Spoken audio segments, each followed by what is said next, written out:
Nais ipasuspindi ng Chairperson ng Senate Committee on Migrant Workers na si Senator Raffy Tulfo ang pagpapadala ng mga bagong OFW na magiging kasambahay sa bansang Kuwait. Ito ay hanggang maitakda umano ang mas mahigpit na screening para sa mga employer sa naturang bansa. Paliwanag ng senador, hanggat hindi muli naayos ang sistema, wala muna sanang ipadala. Lalo't mas pipiliin na niya na wala munang trabaho ang ilang libong OFW kaysa may mawalan na naman ng buhay. Idiniin pa ni Tulfo na maraming bansa tulad ng Singapore at Hong Kong ang handa namang tumanggap ng mga OFW nang hindi sila minamaltrato. Suportado naman ni Migrant Workers Secretary Hans Leo Kakdakang panukala kasabay ng paghiling na makausap at makumusta ang lahat ng kasambahay sa Kuwait.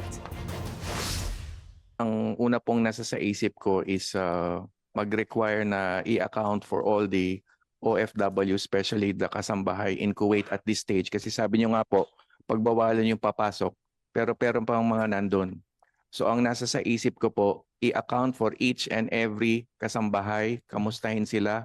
Dapat malinaw na nasa maayos silang kondisyon bago pa man tayo magpatuloy.